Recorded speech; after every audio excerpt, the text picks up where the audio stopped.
You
wouldn't build a house without a foundation, so why try to build a business without one? Grow your contracting business and grow your mind with Growth Mindset Monday. And now your host, Gerritt Bake. This is like the walkout for WWE. Pretty soon we're going to have the fireworks going. I'm going to have my whole entourage with me. I'll probably have like a lucha libre mask and just be walking out to the music. We're working on it though. We're working on it. We'll get it locked in one of these days. Welcome to Mindset Mondays. If you are here live, go ahead and drop your name, your business name, and where you're from so we can shout you out. Really excited for you guys to be with us today. Also, apparently, I'm not very good at this thing, and I'll admit that. But we do want you guys to subscribe to our channel. We do want you guys to like and follow us. Why? Because then you'll get notifications when we go live, when we have special events or trainings. We'd love to be able to share that with you. We got Alexis Escalante. Hello, welcome. Daniel Kappen with Noble Custom Glass, Mirror from Buford, Georgia. Welcome to the show. For you fathers that are out there watching today or listening, happy Father's Day. Appreciate you guys. Appreciate all the hard work that you put in being a good dad. We've got Matthew Ziptka, probably not pronouncing that right, out of Dallas. Dominic, SMT Services, and in Utah. What part of Utah, Dominic? Maybe we can grab some coffee one of these days or lunch or something like that. Well, Father's Day was this weekend, and I had a really good time. In fact, Justin and I were talking about this earlier. Father's Day was kind of unique for me because I'm on the other side of things, right? This weird, I call it no man's land, in that I have all my kids that are technically adults, but I don't have grandkids. So where do we land, right? I don't have the little kids writing me the notes, which I do miss. Justin will get those here pretty soon. I still got those from when my kids were little. And yeah, they do, bring a little tear to the eye. It's kind of nice. I like it. All right. We've got Jason Williams says, Happy Father's Day. Dominic, Salt Lake City. All right, my man. We'll have to get together one of these days for sure. We got Matt Pinkston, Bright Electric, Evansville, Indiana. Jason back on the show, the Handyman LLC from OKC. Alexis Escalante is from Miami-Dade County. Hot. Juan Alaya from Panama City Beach, Florida. Welcome. Brian Ashley, Handyman Can, Lawrenceville, Georgia. Got a lot of you guys. Appreciate you being here. Appreciate you sharing with us. Well, I want to talk about something that was really interesting that happened this last week. And it's actually a good thing. I was having lunch with a good friend of mine, and he owns a company that's in the real estate space. So it's not in the contracting space, but it's in the real estate space. And what he realized about 5 years ago is there was a huge opportunity in the space that no one was taking advantage of, right? Now, a lot of you guys are familiar with real estate. You probably bought or sold a home over the years. Well, what happens? Well, you get an agent and the agent writes a contract, right? And then there's behind the scene things that need to happen. You got to get a lockbox on the home. You got to get a sign put on the home. You got to get pictures and or video put on the home or on the home. You have all these things to prepare the house to sell, right? The problem is it's a very manual thing. And not only is it a very manual thing, but you got to call the photographer, the videographer. Then you got to call the lockbox company. Then you got to call the sign company. And it's all these different moving parts to try and get one thing done. And that is prep the house for sale. And so Grant, my good friend, said, I saw this opportunity and I said, it's not that the things don't need to happen, because they do, but is there a better way or a faster way or a more efficient way to make them happen? And so he created a company. His company's called Obio, OBEO. Shout out to Obio. He created this company called Obio. And here's what they do. You're a realtor. You could be in Austin or you can be in Anchorage, Alaska. It doesn't matter where you are throughout this great country. You can log into their platform. You could say, here's the address and here's the package of pictures that I want. Here's when I want the lockbox and the sign installed. And then they take care of all of that for you.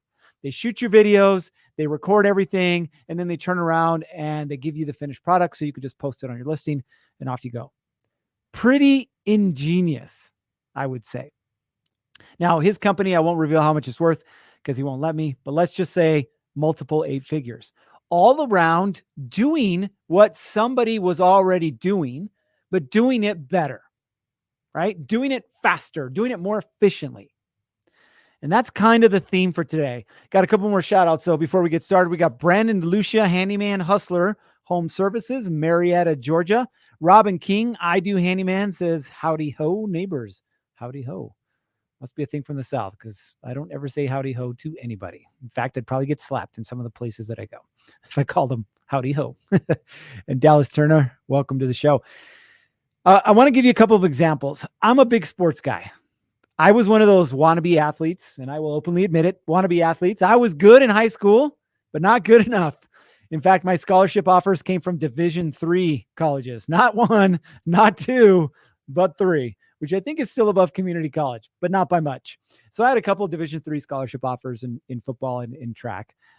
Ended up pursuing a different path that didn't take advantage of those. But love sports, man. There's so many analogies to real life. I love competition. I love seeing people struggle and then triumph, everything about the thing. But there's a couple of athletes, and I'm going to pick one particular sport. There's a couple of athletes that I've admired over the years, right? The first one, you're all familiar with him, Michael Jordan. And people are like, why was Michael Jordan so successful at what he did? How did he end up winning 6 championships? Right? Was it a supporting cast? Well, I don't know. Do you think Dennis Rodman was really that good of a basketball player? Scottie Pippen? Maybe. I don't know. Average at best, right? But what made Michael Jordan elite, right? Better than everyone else. Now, if you don't know the backstory about Michael Jordan, he actually got cut from his freshman basketball team. Cut. Like, you're not good enough for the 15 guys on the team. Sorry, you're not going to play this year, right? Cut. And at that point, he had a decision to make. And the decision was, how am I going to make myself better? Or am I just going to turn out like everybody else? Maybe get a job, maybe not, and just kind of manage my way through life. So Michael Jordan decided, of course, that he was going to double down on himself. And he did. And he committed to himself in the morning, before school, after school, training, shooting, practicing. And then obviously we know what happened from there. But here's the interesting part. Tim Grover was the personal trainer for Michael Jordan, Kobe Bryant, Dwayne Wade, and some of these other basketball stars. You can look him up. Great dude. He's got a couple of really good books. So Tim Grover was talking about Michael Jordan's routine. And he said, when I first started working with Michael Jordan, it was more about injury prevention, right? The first couple of years that he started working with him, injury prevention. And what happened the first couple of years of Michael Jordan's career? Well, he didn't win any championships. I mean, he was good, but he didn't win any championships. And then Michael Jordan went to Tim Grover and said, I want to take this thing to the next level. I don't want to be elite. I want to be the elite of the elite. So Tim said, all right, well, button up your chin strap. Here we go. And so Tim created a routine for him. Now in the off season, that was anywhere from, I think, 2 to 3 or more hours a day of training. But then it also carried over into the season. Michael Jordan, from what I'm aware of, was the first athlete to lift weights after a basketball game. So he would play an entire 4 quarters, 40 to 48 minutes. Good game, shake hands, fist bump. And instead of going partying, instead of going back to the hotel, instead of going out to dinner, he would go to the weight room and he would bust out a workout, at least an hour-long workout, right? So people are like, why was he so strong? Why was he so good at what he did? Well, it's because he went above and beyond what everyone else did. But here's the crazy part. It wasn't the thing that he did once or twice or 3 times. It was his commitment to the process. Now, you guys have heard the saying before, trust the process. Well, what the hell is the process? Have you ever asked yourself that? Trust the process. Hey, that's a cool shirt. But then what? What does it mean? And most people don't know what it means. Okay. And I'm going to key in on a few people here, and then we're going to talk about this exact thing, the process. Okay. Example number 2, Kobe Bryant. Rest in peace, Kobe. An amazing basketball player. Some people hated him. They hated him because he was so damn competitive.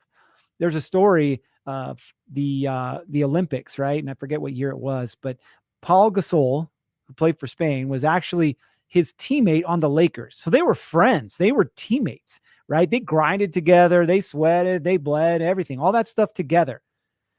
But in the Olympics, Kobe Bryant saw him as exactly what he was, which was the opponent. And he didn't want the opponent to think he was soft. So first play of the game,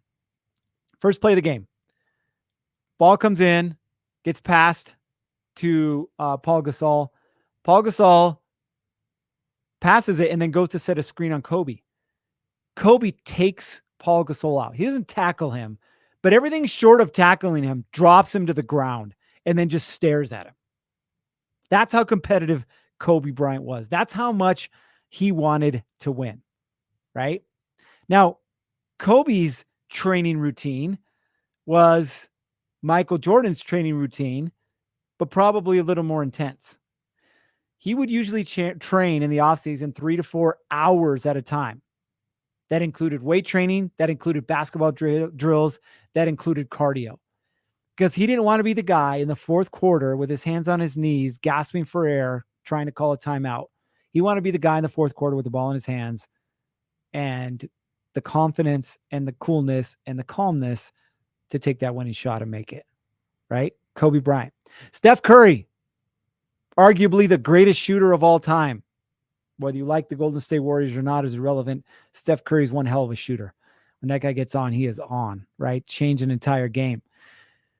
On the off season, Steph Curry takes 1,000 shots a day, 1,000 shots from different places. During the season, 500 shots a day. Think about how many shots he's taken over the years. How many shots, right? And so people ask, well, how is he able to hit that crossover fadeaway in the corner with a hand in his face? Well, because he's practiced it thousands of times, right?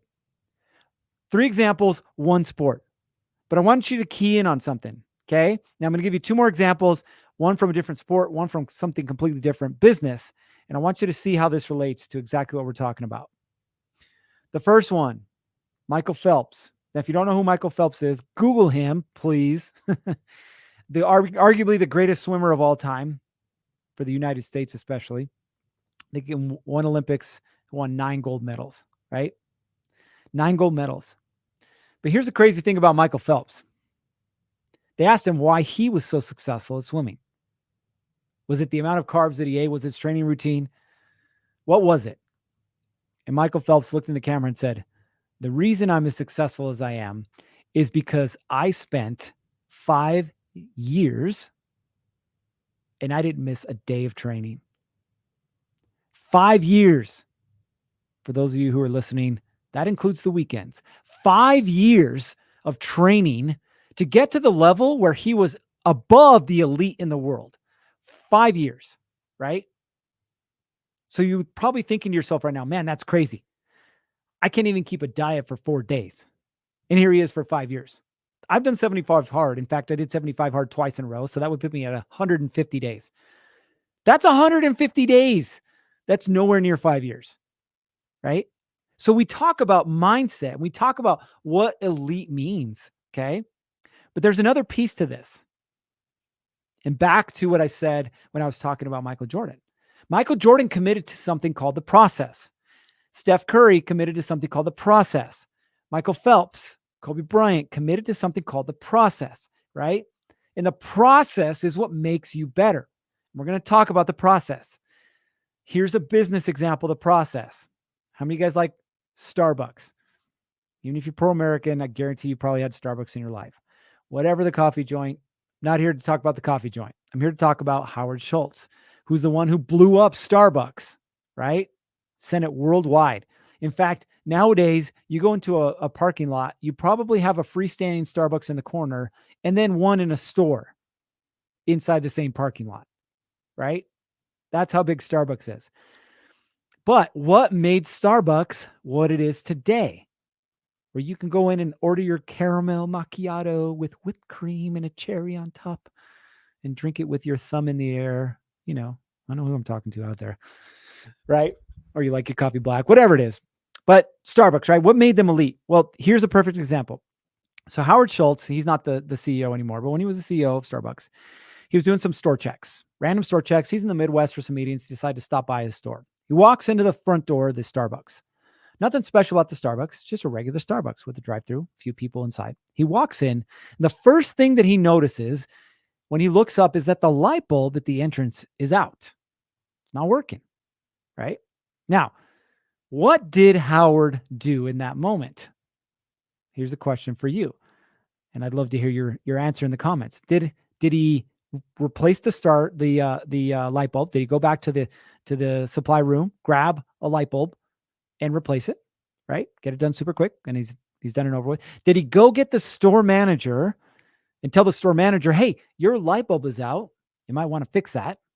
Or did he do nothing? Absolutely nothing. What do you think Howard Schultz did? Go ahead and drop it in the comments. He changed it himself. He had the store manager change it, or he did absolutely nothing. What did Howard Schultz do?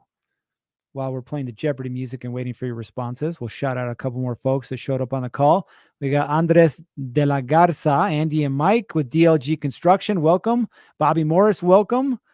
We got John McMahon, John at McMahon Enterprises. Welcome to the show.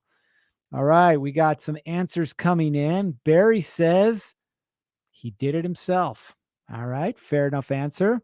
What do you guys think that he did? Did he do it himself?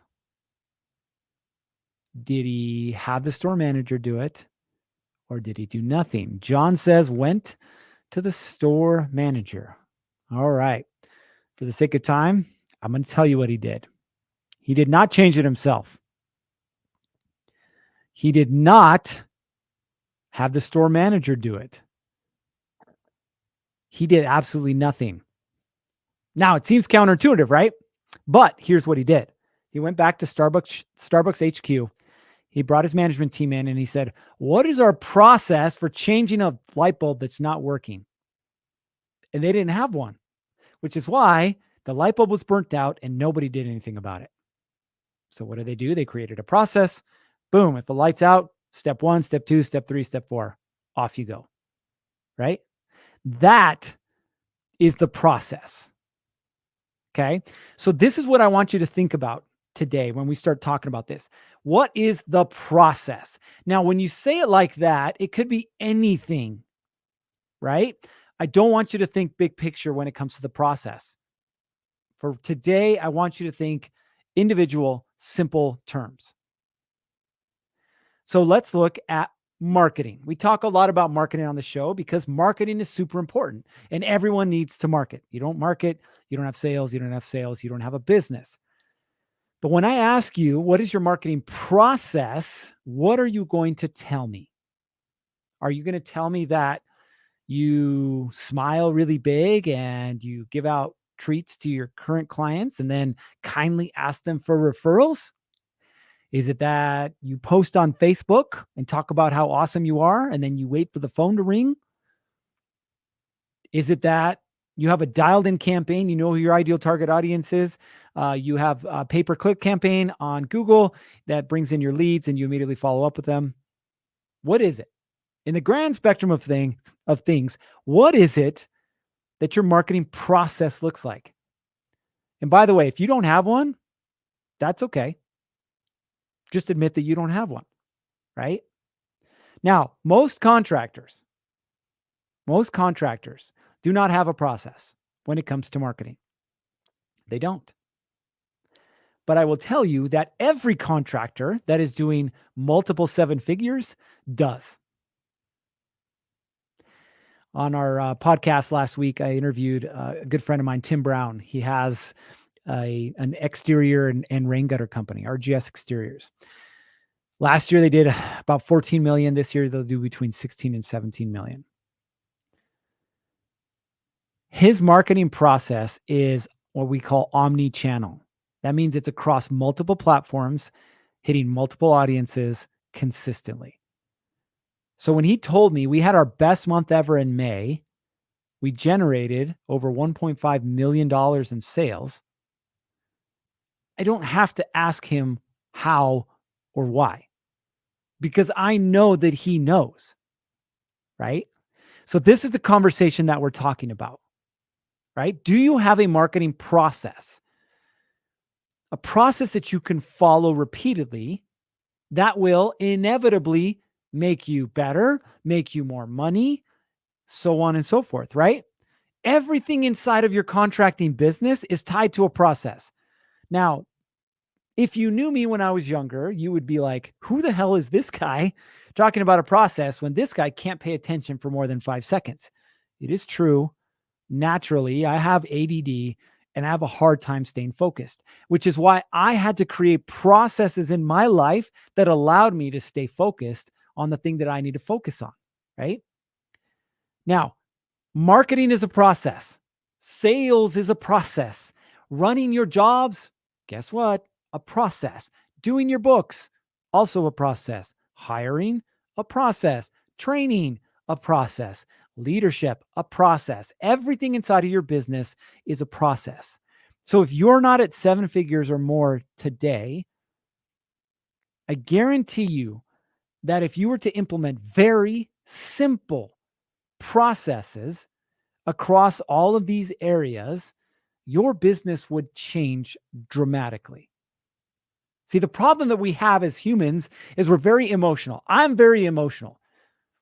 I went with my sons to a rugby game, a rugby match, I guess it's called, the other day. And I'm yelling and screaming. I have no idea what I'm yelling and screaming about because I still don't understand all the rules of rugby, right? But I'm very emotional. I like to get into things, right? Get super excited. That's why I love sports.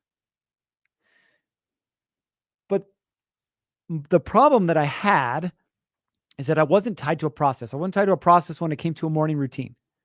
I wasn't tied to a process when it came to my physical health. I wasn't tied to a process when it came to my relationship with my wife. Oh, yes, there are processes in every aspect of your life, my friends, right? So let me ask you right now, and I want to hear you in the comments, what is the process that you think is missing from your business right now, right? The one that's burning a hole in your business, the one that keeps you up at night, the one that has you stressed out, the one that has you distracted from what you should be doing. What is that process that's missing inside of your business? Is it marketing? Is it sales? Is it the way you're running your jobs? Is it your hiring and your team and your training? Is it your books, your financials? Like, what is it? Go ahead and drop it in the comments.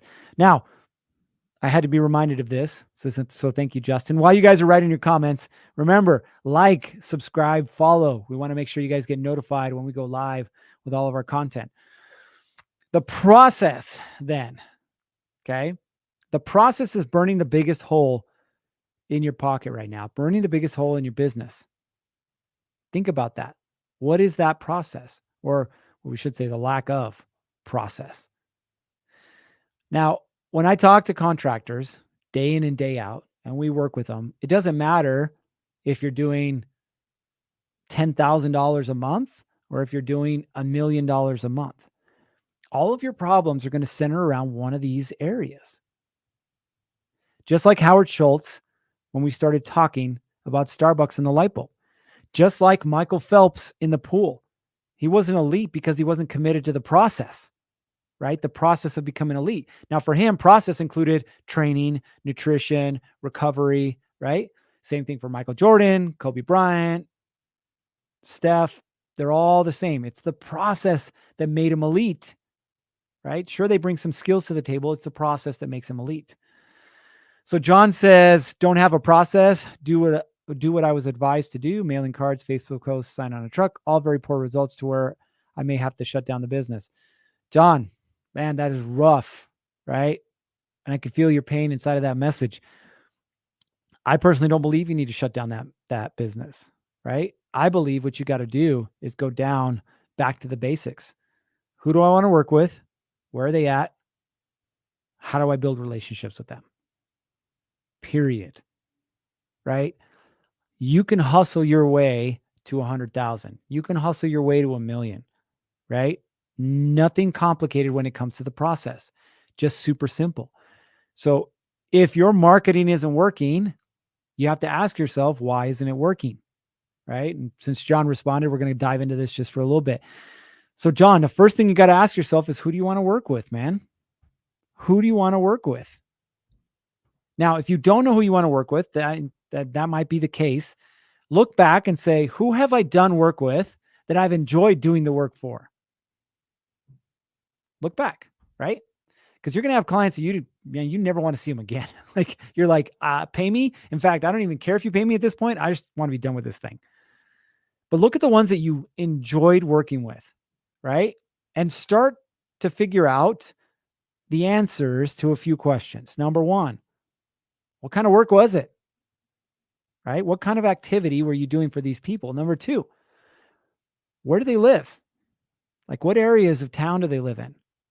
Number three, you might have the answer, you might not, but let's get into the demographics. Married, kids, age, what do they do for work? Right? You're starting to identify this person. When we do this exercise, by the way, this is for all of you, you should be able to close your eyes and see this person. See this person, right? That's what you want to see. My ideal contractor that I want to work with is not a contractor who's starting out. So no offense to you guys who are starting out. That's not the person I want to work with. Why? Because my solutions are at a higher level. So when I close my eyes and I picture this is a contractor that still has the boots on, still has the tool belt on, has the phone in his hands, has the laptop in his car, is running sales, marketing, is trying to make sure the jobs are getting done right, is staying up late at night doing bids and making sure his books are balanced, doesn't spend any time with his family, eats like crap. Like this is the person that I want to work with, right? So John says homeowners, realtors, you're a high-end carpenter. Yeah, I totally get it, right? But again, you got to dig into this thing. And in fact, we're going to get you guys a resource that'll help you dig into this a little bit more. Okay. So we're going to get you a free resource for that. But what I want you to understand is everything is a process. The process for identifying your ideal target audience, if you want to call it that, or whatever name you have for it, ICP. The point is, who do you really want to work with, right? Need a process for identifying that person. You need a process for consistently getting in front of that person. You need a process for consistently closing that person. You need a process to consistently get the work done. You need the process to consistently get paid, period. So just put something simple together for now. Let's say, for example, you already know who you want to work with, right? So if you know who you want to work with, let's figure out a simple marketing process. If we see this simple marketing process for what it is, okay, we know who we want to work with. Now we're just identifying where are they or who has access to them and what am I going to do for them? That's simple. There's a cabinet company I work with. Guess what? They want to work with more builders. Cool. The first thing that we did was identify the type of builders they want to work with. They don't want to work with production builders, the big dogs. They want to work with the small to medium-sized builders. Okay. Doing anywhere between 10 and 50 homes a year. So we made a list. Okay. That was number one. Now we've got the list. What do we got to do? We got to go figure out where they're at or who already has access to them. So one of those was the Home Builders Association. There's a lot of builders inside the Home Builders Association. So they went there and they started building relationships with them there. Then the other thing they did was like, hey, I've got their addresses. Let me stop by. Let me stop by and drop off goodies, right? So they dropped off goodie bags. And they got to know the person at the front desk. And then eventually they got to know the purchasing manager. Then eventually they got to know the project manager, right? So they built a $3.5 million a year company doing that. No Facebook ads, no pay-per-click, no mailers, no nothing. Now, that's just an example. It doesn't mean you can't do these other things, right? But a very simple example. If you're starting out, honestly, more than just starting out, if you're doing less than $500,000 a year, don't spend any money on ads. You don't need to. Now, I know it's going to rile some of your feathers, right? Because everybody says ads, you need ads. Hey, we guarantee you 10 to 60 new leads if you just do this and pay us money. Don't need ads. Don't need ads. You can do it without it. Back to the topic of conversation, the process. What I want you guys to know is the more that you trust the process, as we said at the beginning, the more success you'll have. And this is not a trust the process of like, well, I went out and I contacted 10 people and none of them said that they wanted to do work with me. Well, congratulations. That's like going to the gym for 2 weeks and expecting to have a six-pack. Word. It's not going to happen. It's not going to happen. Okay. Trust me, I've tried. There's no such thing as 2 weeks six-pack. I'm back on the meal plan, in case you're wondering. Except for yesterday when I had cherry pie for Father's Day. But other than that, we're doing pretty good. Back on it. Let's go. Right? Your success is going to be tied much less to your skill level and much more to the process. Because believe it or not, it's the process that will increase your skill level. Some of you guys know who Alex Hermosi is. He's a great marketer. He sold his first company, which was a gym, teaching gym owners how to build their business. Sold his first company for just shy of 50 million. He's exited, I think, 9 companies for a total of 200 million. And he's on his way to becoming a billionaire, right? Now, he talks about the process and he says, you're going to pay a price. Either way, you're going to pay a price, right? But the price that you're paying at the beginning is the price to get better. That's the price you're paying. And most people aren't willing to pay the price. That's my challenge to you, is be willing to pay the price. Not today, not tomorrow, not next week, not next month, but lock in the process and be willing to pay the price for 12 months. Come back in 12 months. Here's my challenge to you. Come back in 12 months, locked in and committed to your process every single day, and tell me that your business isn't better. In fact, tell me that you wouldn't be better than 98% of the companies out there. You would. It's just your willingness to commit to the process. All right, we're at the end of this conversation. Listen, in the chat, we dropped something for you. It's our free contractor business scorecard. If you're not sure where it is that you're really struggling right now, and I get it, there's a lot of different areas, but if you're not sure which one the biggest area is, take our free assessment. It's a free scorecard. We got, I think, 20 questions. They take you less than 5 minutes, but you're going to have a clear understanding of where it is that your business is at right now and what area you should focus on first.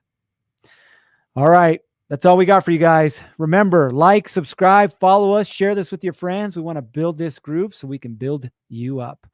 All right. You know what time it is. It's time to get after it. 3, 2, 1.